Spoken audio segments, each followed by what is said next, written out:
Não há dúvidas de que esta foi a maior aposta que duas pessoas já fizeram. A aposta foi feita entre um banqueiro e um estudante de direito. O estudante de direito e o banqueiro estavam discutindo em qual das penas era pior. O banqueiro dizia que a prisão perpétua era a pior pena já existente. E o estudante de direito disse que a pior pena era a de morte. Os dois apostaram. O banqueiro disse: eu aposto $2 milhões de que você não conseguiria ficar 5 anos privado da liberdade em troca dos $2 milhões. E o estudante de direito disse: eu não aposto $2 milhões. Ou melhor, pelos $2 milhões, eu aposto que eu não conseguiria ficar não só 5 anos, mas 15 anos privado da liberdade. Essa é a história, é a aposta que foi feita entre um banqueiro e um estudante de direito. Os dois apostaram de que a pior pena seria 15 anos de liberdade, ou melhor, a prisão perpétua. O estudante de direito disse que conseguiria ficar 15 anos privado da liberdade em troca dos $2 milhões. Na verdade, ele enfatizou que não faria ou não fazia questão de apostar pelo dinheiro, mas para provar de que estar privado da liberdade ou ficar preso não necessariamente é a pior pena, mas que a pior pena seria a pena de morte. E a aposta foi feita entre os dois. E para fazer a aposta acontecer, o banqueiro, tendo muito dinheiro, construiu no seu jardim uma cela específica, reproduzindo exatamente o modelo convencional de uma prisão, que o pessoal já conhece. E o estudante de direito ficou nesta cela por 1 dia, por 2 dias, por 3 dias, por 4 dias e por aí vai. E como tudo se desenrolou, fará total diferença nessa história, porque as duas perspectivas nós analisaremos como elas exatamente encontram espaço no entendimento de cada um, ou na observação de cada um. Mas existe uma mensagem oculta, uma mensagem que consiste em causar um divisor d'água na forma como você e eu enxergamos as coisas. Na terceira parte dessa história, uma vez que a prisão foi construída, o jovem estudante de direito entrou nesta prisão. A princípio, o jovem estudante de direito, ele poderia ter o que ele quisesse, claro, sem TV, sem mordomias, sem luxo exagerado, mas ele poderia pedir o que ele quisesse. Poderia ser analisado pelo banqueiro, obviamente, antes de o entregar. No primeiro e no segundo ano, o jovem estudante de direito, com medo de entrar numa solidão profunda, numa crise existencial, começou a ler livros de romance. Lia de forma frenética, um autor, 2 autores, 3 autores e por aí vai. E cada livro encontrava um conforto, um aprendizado nas suas leituras, diante do que ele estava passando. E esses livros foram uma companhia para ele durante os 3 primeiros anos. No 4º ano, o que ele fez? Algo diferente. O jovem estudante de direito, ainda estando preso no jardim do banqueiro, ele decidiu deixar a leitura de lado. Deixando a leitura de lado, ele começou a tocar instrumentos musicais. Aprendeu piano, aprendeu a tocar guitarra, violão e também violoncelo. Ele fez isso durante os 2 primeiros anos, totalizando 5 anos. No 6º ano, após ter aprendido já quase todos os instrumentos musicais, ele começou a compor músicas. Como ele estava sozinho na cela, obviamente não tinha companhia. Então, na tendência de ter um pouco de companhia, ele escrevia todos os seus pensamentos. Tudo o que ele sentia enquanto ele estava preso, ele escrevia e não poupava a caneta. Só que o jovem estudante de direito, ele não quis aceitar nem o vinho, nem bebida alcoólica. A única razão que fez com que ele rejeitasse o vinho e a bebida alcoólica é simplesmente interessante. A única razão que fez com que o estudante de direito não aceitasse o vinho nem a cerveja é que ele ficou com medo de se afundar ainda mais, com medo de pegar uma crise existencial, com medo de enxergar o álcool apenas como um refúgio, com medo de enxergar o álcool como apenas um escape, uma válvula de escape para afogar tudo que ele queria afogar, ou para fugir da realidade inquestionável ou da realidade questionável que ele estava enfrentando. Porque ele defendia que a pior pena era a morte e o banqueiro defendia que a pior pena era a prisão perpétua. E o jovem estudante de direito, como ele teve uma rotina diária, agora começou a dormir um pouco mais tarde.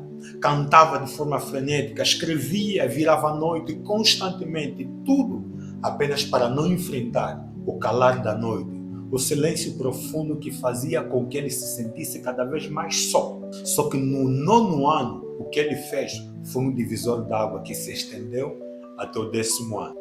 Nessa aposta que o jovem estudante de Direito e o banqueiro fizeram, no 9º e no 10º ano, diferente dos primeiros anos, dessa vez ele começou a ler de forma frenética. Começou a fazer coisas aleatórias, começou a estudar culturas, cultura americana, cultura europeia, cultura asiática. E ele buscou estabelecer um denominador comum, o que cada cultura tinha de diferente e qual era o ponto principal que unia cada cultura. E ele pôde redescobrir que todos eles apenas corriam atrás de coisas frenéticas, corriam de forma frenética atrás de coisas superficiais, coisas supérfluas, coisas para aumentar apenas um vazio existencial que pode ser explicado apenas por um ser metafísico. Mas na mente dele queria cumprir a tarefa. Só que do outro lado da prisão, este país entrou em crise. E o banqueiro entrou em crise, numa crise profunda. Todas as suas empresas começaram a entrar em colapso. Ele estava literalmente declarando falência. Este é o penúltimo vídeo. Do vídeo que fala da aposta do jovem estudante de Direito e o banqueiro. Neste penúltimo vídeo, uma vez que nós falamos que o banqueiro estava enfrentando uma crise financeira, ele sabia que a aposta estava finalizando e ele teria que pagar os 2 milhões de dólares, obviamente corrigido pela inflação, que seria praticamente o dobro desse valor. E numa de suas noites, o jovem estudante de Direito, os guardas ouviam sempre ele falando sozinho, gritando sozinho, cantando sozinho, virando a noite constantemente. E foi aí que tudo aconteceu. No 14º ano da aposta, ele recebeu ou encontrou um livro na sua biblioteca, uma Bíblia. E ele leu esse livro de forma frenética, leu esse livro com tanto entusiasmo e curiosidade como nunca tinha lido um outro livro. Ele mergulhou nas entrelinhas deste livro, fez e redescobriu coisas que ele nunca tinha ouvido falar. E é interessante que os guardas, diferente das outras noites, dos outros anos, neste livro ele lia dia e noite, dia e noite.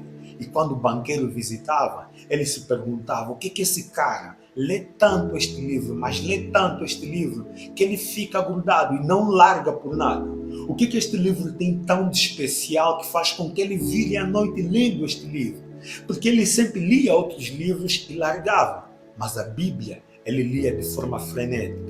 E foi aí que o banqueiro tomou uma decisão, numa certa noite, que mudou completamente o curso da história e deixou completamente imprevisível. Chegou então o final da aposta. Aposta entre um jovem estudante de Direito e um banqueiro, porque os dois estavam discutindo qual pena era a pior. O estudante de Direito disse que a pior pena era a de morte, e o banqueiro disse que a pior pena era a prisão perpétua. Só que no último ano, após 15 anos de aposta, no último ano, com medo de pagar os 2 milhões, porque a aposta estava finalizando, o banqueiro entra numa bela noite com uma faca para matar o jovem estudante de Direito, porque ele não queria pagar a aposta. Só que assim que ele chega, lembrando que o estudante de Direito, no último ano, dedicou-se especificamente a ler um único livro, que é a Bíblia. Assim que o banqueiro entra na cela, bem de madrugada, encontra o jovem estudante de Direito, em sono, do lado da Bíblia. Assim que ele pega a faca para acabar com a vida dele, ele enxerga uma carta perto da cabeça do jovem estudante de Direito. Ele pega essa carta e leu. Que o jovem estudante de Direito escreveu nessa carta encontrou um espaço profundo na sua vida. Assim que o banqueiro terminou de ler esta carta, chorou de forma frenética. Pegou a faca, pôs na cintura e saiu da cela, não cumprindo a missão, que é de eliminar o estudante de Direito. Na noite seguinte, ele sai da cela com a aposta cumprida. E para você que está curioso para saber exatamente o que estava escrito nesta carta, você vai ler na descrição. Ele leu essas letras, ele leu essas palavras e após a leitura, mudou completamente a forma como ele enxergava a vida. E eu espero que esse vídeo tenha encontrado espaço na tua vida.